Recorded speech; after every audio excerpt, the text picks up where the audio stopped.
श्री सत्यनारायण भगवान की जय। एक समय नैमिषारण्य 88,000 ऋषियों ने श्री सूत जी से पूछा कि हे प्रभु, इस कलयुग में वेद विद्या रहित मनुष्यों को प्रभु भक्ति किस प्रकार मिलेगी तथा उनका उद्धार कैसे होगा। इसलिए हे मुनि श्रेष्ठ, कोई ऐसा व्रत कहिए जिससे थोड़े समय में पुण्य प्राप्त होवे तथा मनोवांछित फल मिले। ऐसी कथा सुनने की हमारी इच्छा है। सर्वशास्त्र ज्ञाता सूत जी बोले, हे वैष्णवों में पूज्य, आप सबने सर्व प्राणियों के हित की बात पूछी है। अब मैं उस श्रेष्ठ व्रत को आप लोगों से कहूँगा जिस व्रत को नारद जी ने लक्ष्मी नारायण से पूछा था।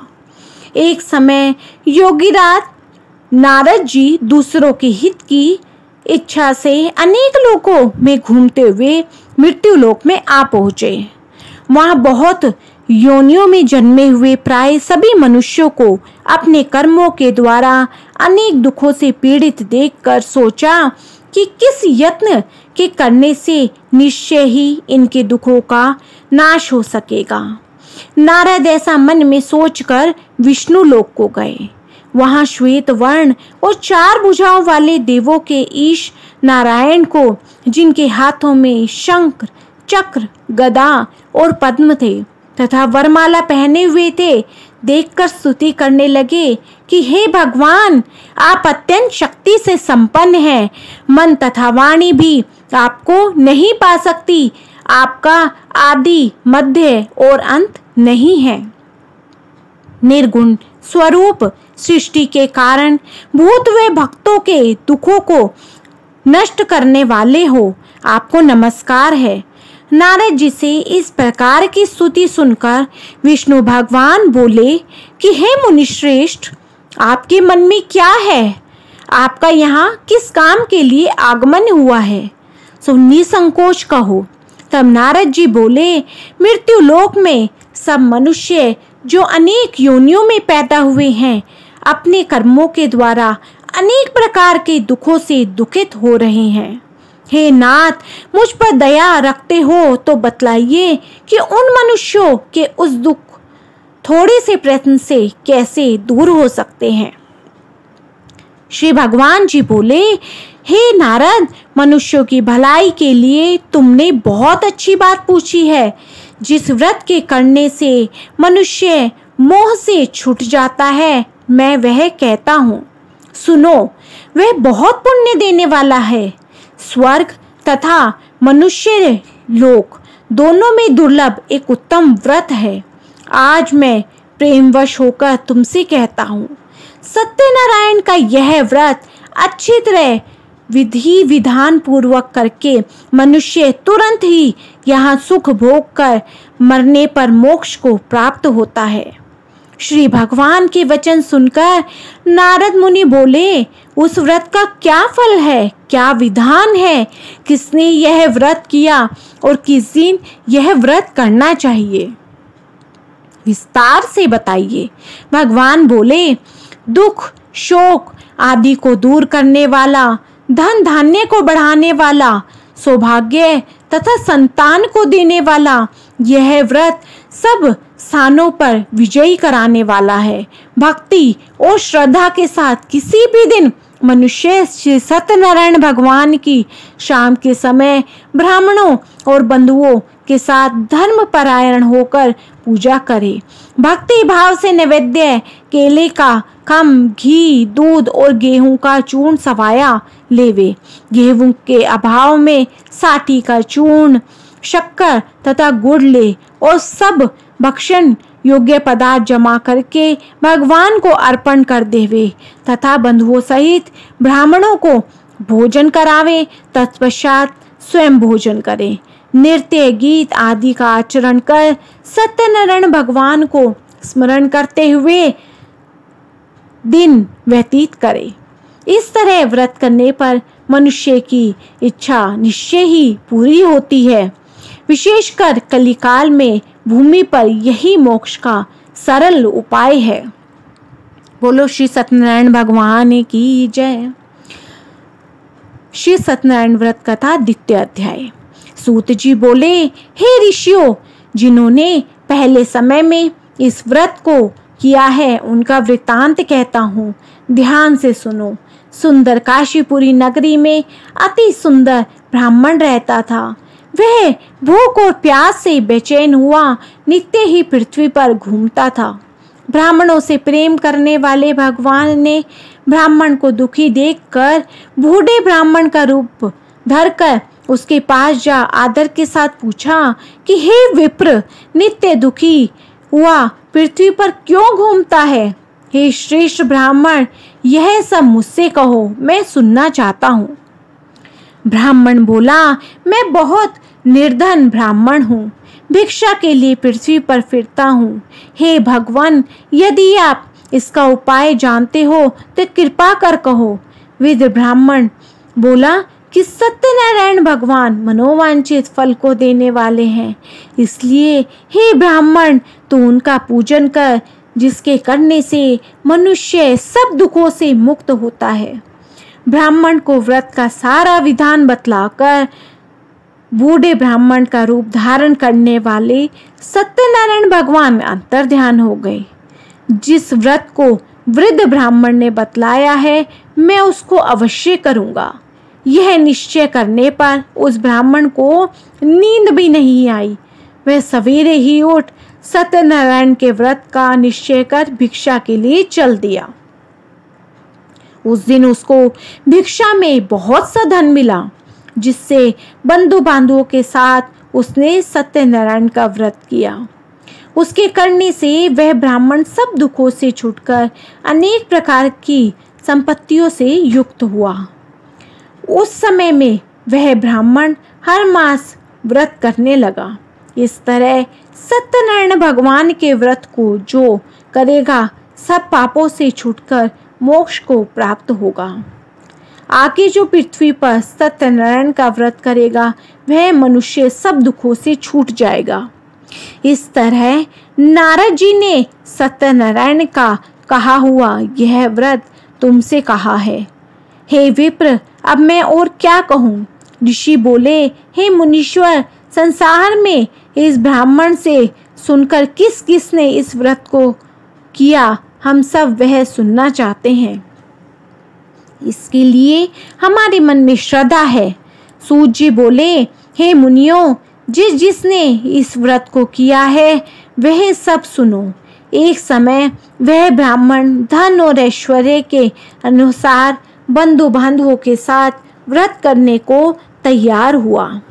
उसी समय एक लकड़ी बेचने वाला बूढ़ा आदमी आया और बाहर लकड़ियों को रख कर उसने सबको व्रत करते देख ब्राह्मण को नमस्कार किया और पूछने लगा कि आप यह क्या कर रहे हैं और इसके करने से क्या फल मिलता है? कृपा कर मुझे बतलाइए। ब्राह्मण ने कहा, यह सब मनोकामनाओं को पूर्ण करने वाला सत्यनारायण भगवान का व्रत है। इसकी ही कृपा से मेरे यहाँ धन धान्य आदि की वृद्धि हुई है। ब्राह्मण से व्रत के बारे में जानकर लक्कड़हारा बहुत प्रसन्न हुआ। चरणामृत ले प्रसाद खाने के बाद अपने घर को आया। लक्कड़हारे ने मन में इस प्रकार का संकल्प किया कि आज ग्राम में लकड़ी बेचने से जो धन मिलेगा उसी से सत्यनारायण देव का उत्तम व्रत करूँगा।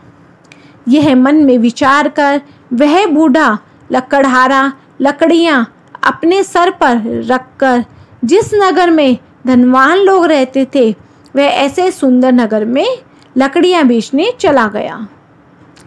उस दिन वहाँ पर बूढ़े को उन लकड़ियों का दाम पहले दिनों से चौगुना मिला। तब वह बूढ़ा लक्कड़हारा दाम ले और अति प्रसन्न होकर पक्के केले की फली, शक्कर, घी, दूध, दही और गेहूं का चूर्ण इत्यादि सत्यनारायण भगवान के व्रत की कुल सामग्रियों को लेकर अपने घर गया। फिर उसने अपने भाइयों को बुलाकर पूरे विधि विधान के साथ भगवान का पूजन और व्रत किया। उस व्रत के प्रभाव से बूढ़ा लकड़हारा धन धान्य आदि से युक्त हुआ और संसार के समस्त सुख भोग कर बैकुंठ को चला गया। बोलो श्री सत्यनारायण भगवान की जय।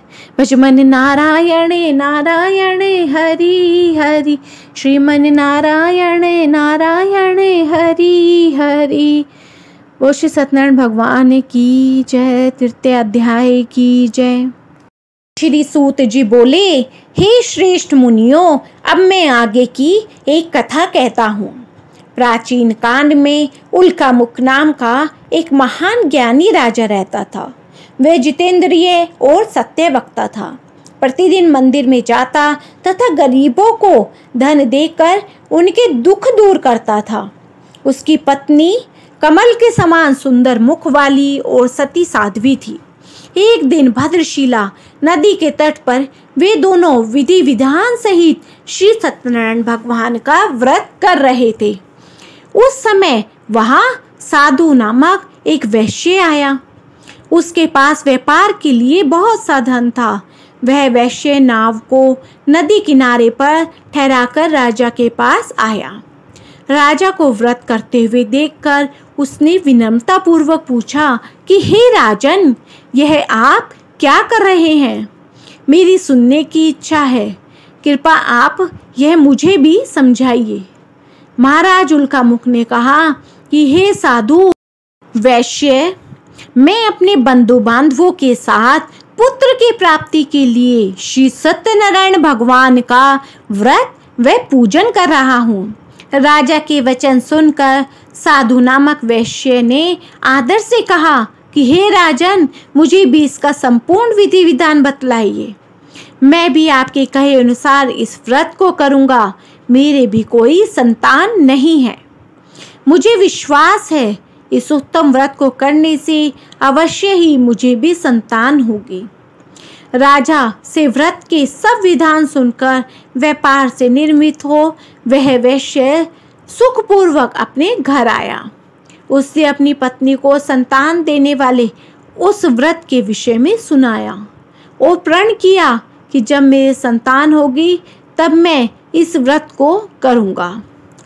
वैश्य ने यह वचन अपनी पत्नी लीलावती से भी कहे।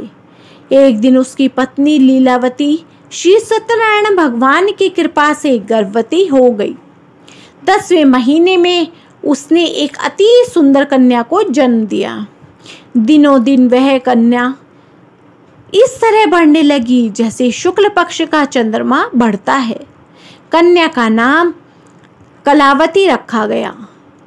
तब लीलावती ने मीठे शब्दों में अपने पति को याद दिलाया कि आपने जो भगवान का व्रत करने का संकल्प किया था, अब आप उसे पूरा कीजिए। साधु वैश्य ने कहा, हे प्रिय, मैं कलावती के विवाह पर इस व्रत को करूँगा। इस प्रकार अपनी पत्नी को आश्वासन दे वह व्यापार करने के लिए विदेश चला गया। कलावती पितृगृह में वृद्धि को प्राप्त हो गई। लौटने पर साधु ने जब नगर में सखियों के साथ अपनी वयस्क होती पुत्री को खेलते देखा तो उसे उसके विवाह की चिंता हुई। तब उसने एक दूत को बुलाकर कहा कि उसकी पुत्री के लिए कोई सुयोग्य वर देखकर लाओ। दूत साधु नामक वैश्य की आज्ञा पाकर कंचन नगर पहुंचा और देखभाल कर वैश्य की कन्या के लिए एक सुयोग्य वणिक पुत्र ले आया। उस सुयोग्य लड़के के साथ साधु नामक वैश्य ने अपने बंधु बांधवों सहित प्रसन्नचित होकर अपनी पुत्री का विवाह कर दिया। दुर्भाग्य से वह विवाह के समय भी श्री सत्यनारायण भगवान का व्रत करना भूल गया। इस पर श्री सत्यनारायण भगवान अति क्रोधित हो गए।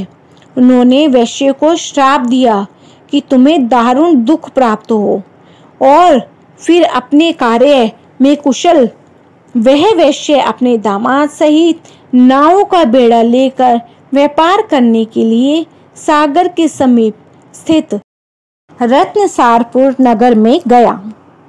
रत्नसारपुर पर चंद्रकेतु नामक राजा राज करता था। दोनों ससुर जमाई चंद्रकेतु राजा के उस नगर में व्यापार करने लगे। एक दिन भगवान सत्यनारायण की माया से प्रेरित एक चोर राजा चंद्रकेतु का धन चुराकर भाग रहा था। राजा के दूतों को अपने पीछे तेजी से आता देखकर चोर ने घबराकर राजा के धन को वेश्या की नाव में चुपचाप रख दिया, जहां वे ससुर जमाई ठहरे हुए थे, और वह चोर भाग गया। जब दूतों ने उस वेश्या के पास राजा के धन को रखा देखा तो उन्होंने उस ससुर दामाद को ही चोर समझा। वे उन ससुर दामाद दोनों को बांध कर ले गए और राजा के समीप जाकर बोले कि आपका धन चुराने वाले ये दो चोर हम पकड़कर लाए हैं, आप देखकर आज्ञा दे। तब राजा ने बिना उस वेश्या की बात सुने उन्हें कारागार में डालने की आज्ञा दे दी। इस प्रकार राजा की आज्ञा से उनको कारावास में डाल दिया गया तथा उनका सारा धन भी छीन लिया गया। सत्यनारायण भगवान के श्राप के कारण उस वेश्या की पत्नी लीलावती व पुत्री कलावती भी घर पर बहुत दुखी हुए। उनका सारा धन चोर चुरा कर ले गए। मानसिक व शारीरिक पीड़ा तथा भूख प्यास से अति दुखित हो भोजन की आस में कलावती एक ब्राह्मण के घर गई।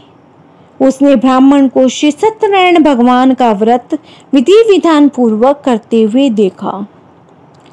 उसने कथा सुनी तथा श्रद्धा पूर्वक प्रसाद ग्रहण कर रात को घर आई। माता ने कलावती से पूछा कि हे पुत्री, तू अब तक कहाँ रही? मैं तेरे लिए बहुत चिंतित थी। माता के शब्द सुन कलावती बोली कि हे माता, मैंने एक ब्राह्मण के घर श्री सत्यनारायण भगवान का व्रत होते देखा है और मेरी भी उस व्रत को करने की इच्छा है। माता ने कन्या के वचन सुनकर सत्यनारायण भगवान के पूजन की तैयारी की। उसने बंधु सहित श्री सत्यनारायण भगवान का पूजन व व्रत किया और वर मांगा कि मेरे पति और दामाद शीघ्र ही घर लौट आवे। साथ ही विनती की कि हे प्रभु, अगर हमसे कोई भूल हो गई है तो हमारा यह अपराध क्षमा करें। श्री सत्यनारायण भगवान इस व्रत से प्रसन्न हो गए। उन्होंने राजा चंद्रकेतु को स्वप्न में दर्शन देकर कहा कि हे राजा, जिन दोनों वैश्यों को तुमने बंदी बना रखा है वे निर्दोष हैं, उन्हें प्रातः ही छोड़ दो। उनका सब धन जो तुमने अधिग्रहित किया है लौटा दो, अन्यथा मैं तुम्हारा राज्य, धन, पुत्र आदि सब नष्ट कर दूंगा। राजा से ऐसे वचन कहकर भगवान अंतर्ध्यान हो गए और फिर प्रातःकाल राजा चंद्रकेतु ने दरबार में सबको अपना स्वप्न सुनाया और सैनिकों को आज्ञा दी कि दोनों वैश्यों को कैद से मुक्त कर दरबार में ले आए। दोनों ने आते ही राजा को प्रणाम किया। राजा ने कोमल वचनों में कहा कि हे महानुभावों, तुम्हें अज्ञानतावश ऐसा कठिन दुख प्राप्त हुआ है। अब तुम्हें कोई भय नहीं है, तुम मुक्त हो। इसके बाद राजा ने उनको नए नए वस्त्राभूषण पहनवाए तथा उनका जितना धन लिया था उससे दोगुना लौटाकर आदर से विदा किया। दोनों वैश्य अपने घर को चल दिए। बोलो श्री सत्यनारायण भगवान की जय। भजमन नारायण नारायण हरि हरि, श्रीमन नारायण नारायण हरि हरि। बोलो श्री सत्यनारायण भगवान की जय। चतुर्थ अध्याय की जय। सूत जी ने आगे कहा, वैश्य ने यात्रा आरंभ की और अपने नगर को चला। उनके थोड़ी दूर आगे बढ़ने पर दंडी वेशधारी श्री सत्यनारायण भगवान ने उसकी परीक्षा लेने हेतु उससे पूछा कि हे वैश्य, तेरी नाव में क्या है? अभिमानी वणिक हंसते हुए बोला, हे दंडी, आप क्यों पूछते हो? क्या धन लेने की कामना है? मेरी नाव में तो बेल के पत्ते भरे हैं। वैश्य के ऐसे वचन सुनकर दंडी वेशधारी श्री सत्यनारायण भगवान बोले, तुम्हारा वचन सत्य हो। ऐसा कहकर वे वहां से चले गए और कुछ दूर जाकर समुद्र के तट पर बैठ गए। दंडी महाराज के जाने के पश्चात वैश्य ने नित्य क्रिया से निर्वित होने के बाद नाव को ऊंची उठा देखकर अचंभा किया तथा नाव में बेल पत्ते आदि देखकर मूर्छित हो जमीन पर गिर पड़ा। मूर्छा खुलने पर अति शोक करने लगा। तब उसके दामाद ने कहा, आप शोक ना करें, यह दंडी महाराज का श्राप है, अतः हमें उनकी शरण में ही चलना चाहिए, वही हमारे दुखों का अंत करेंगे। दामाद के वचन सुनकर वह वैश्य दंडी भगवान के पास पहुंचा और अत्यंत भक्तिभाव से पश्चाताप करते हुए बोला, मैंने जो आपसे असत्य वचन कहे थे उनके लिए मुझे क्षमा करें। ऐसा कहकर वह शोकातुर हो रोने लगा। तब दंडी भगवान बोले, हे वणिक पुत्र, मेरी आज्ञा से ही बार बार तुझे दुख कष्ट प्राप्त हुआ है, तू मेरी पूजा से विमुख हुआ है। तब उस वैश्य ने कहा, हे भगवान, आपकी माया को ब्रह्मा आदि देवता भी नहीं जान पाते, तब मैं मूर्ख भला कैसे जान सकता हूँ। आप प्रसन्न होइए, मैं अपनी क्षमता अनुसार आपकी पूजा करूँगा। मेरी रक्षा कीजिए और मेरी नौका को पहले के समान धन से परिपूर्ण कर दीजिए। उसके भक्ति से परिपूर्ण वचन सुनकर श्री सत्यनारायण भगवान प्रसन्न हो गए और उसकी इच्छा अनुसार वर देकर अंतर्ध्यान हो गए। तब ससुर व दामाद दोनों ने नाव पर आकर देखा कि नाव धन से परिपूर्ण है। फिर वह विधि विधान से भगवान सत्यनारायण का पूजन कर साथियों सहित अपने नगर को चल दिए। जब वह अपने नगर के निकट पहुंचे तब उसने एक दूत को अपने घर भेजा। दूत ने साधु नामक वैश्य के घर जाकर उसकी पत्नी को नमस्कार किया और कहा, आपके पति अपने जमाता सहित इस नगर में समीप आ गए हैं। लीलावती और उसकी कन्या कलावती उस समय भगवान का पूजन कर रही थी। दूत का वचन सुनकर साधु की पत्नी ने बड़े हर्ष के साथ सत्यनारायण भगवान का पूजन पूर्ण किया और अपनी पुत्री से कहा कि मैं अपने पति के दर्शन को जाती हूँ, तो पूजन पूर्ण कर शीघ्र आ जाना। परंतु कलावती पूजन एवं प्रसाद छोड़कर अपने पति के दर्शन के लिए चली गई। पूजन एवं प्रसाद की अवज्ञा के कारण भगवान सत्यनारायण ने रुष्ट होकर उसके पति को नाव सहित पानी में डुबो दिया।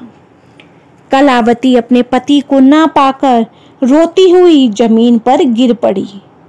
नौका को डूबा हुआ तथा कन्या को रोती हुई देख साधु नामक वैश्य द्रवित हो गया और बोला, हे प्रभु, मुझसे या मेरे परिवार से अज्ञानतावश जो अपराध हुआ है उसे क्षमा कीजिए। उसके ऐसे वचन सुनकर श्री सत्यनारायण भगवान प्रसन्न हो गए। तब आकाशवाणी हुई कि हे वैश्य, तेरी पुत्री मेरा प्रसाद छोड़कर आई है, इसलिए इसका पति अदृश्य हुआ है। यदि वह घर जाकर प्रसाद ग्रहण कर लौटे तो उसका पति अवश्य मिलेगा। आकाशवाणी सुनकर कलावती ने घर पहुंचकर प्रसाद ग्रहण किया और फिर आकर अपने पति को पूर्व रूप में पाकर बहुत प्रसन्न हुई तथा उसने अपने पति के दर्शन किए। तत्पश्चात साधु वैश्य ने वहीं बंधु बांधवों सहित सत्यनारायण भगवान का विधि विधान पूर्वक पूजन किया। वह इस लोक के सभी प्रकार के सुख भोग कर अंत में मोक्ष को प्राप्त हुआ। बोलो श्री सत्यनारायण भगवान की जय। भजमन नारायण नारायण हरि हरि, श्रीमन नारायण नारायण हरि हरि। बोलो श्री सत्यनारायण भगवान की जय। पंचम अध्याय की जय। श्री सूत जी बोले, हे ऋषिगण, मैं एक और कथा कहता हूँ, आप सभी ध्यान से सुनो। सदा प्रजा के लिए चिंतित तुंगध्वज नाम का एक राजा था। उसने भगवान सत्यनारायण का प्रसाद त्याग कर बहुत कष्ट पाया। एक समय राजा वन में वन्य पशुओं को मारकर बड़ के वृक्ष के नीचे आया। वहां उसने ग्वालों को भक्ति भाव से बंधु बांधवों सहित श्री सत्यनारायण जी का पूजन करते देखा, परंतु राजा देखकर भी अभिमान के कारण ना तो वहां गया और ना ही सत्यनारायण भगवान को नमस्कार ही किया।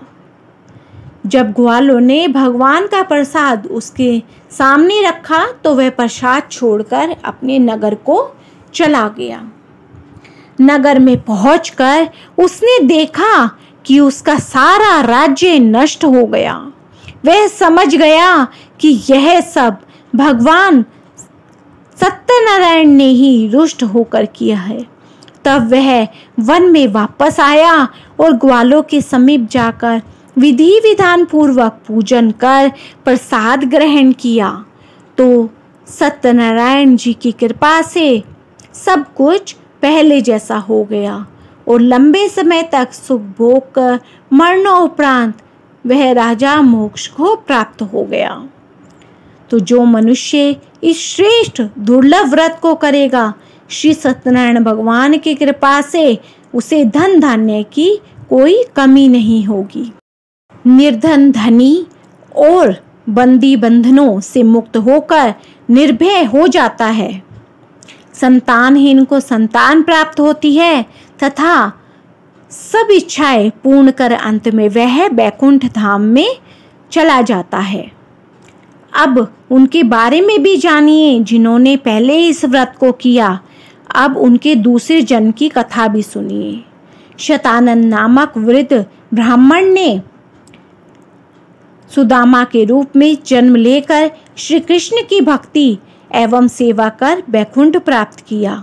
उल्का मुख नामक महाराज राजा दशरथ बने और श्री रंगनाथ का पूजन कर मोक्ष को प्राप्त हुए। साधु नाम के वैश्य ने धर्मात्मा व सत्य प्रतिज्ञ राजा मोरध्वज बनकर अपने पुत्र को आरे से चीरकर बैकुंठ धाम प्राप्त किया। महाराज तुंगध्वज स्वयंभू मनु बने। उन्होंने बहुत से लोगों को भगवान की भक्ति में लीन कराकर बैकुंठ धाम प्राप्त किया। लक्कड़हारा अगले जन्म में गुह नामक विंशाद राजा बना, जिसने राम के चरणों की सेवा कर अपने सभी जन्मों को सवार लिया। बोलो श्री सत्यनारायण भगवान की जय। भजमन नारायण नारायण हरि हरि, श्रीमन नारायण नारायण हरि हरि, भजमन नारायण नारायण हरि हरि, श्रीमन नारायण नारायण हरि हरि। बोलो श्री सत्यनारायण भगवान की जय, विष्णु भगवान की जय, माँ लक्ष्मी की जय। तो सत्यनारायण व्रत करने से, इसकी कथा सुनने या पढ़ने से सबकी सभी मनोकामनाएं पूर्ण होती है और अंत में मनुष्य को मोक्ष की प्राप्ति होती है और जीवन में धन धान्य की वृद्धि होती है। बोलो श्री सत्यनारायण भगवान की जय।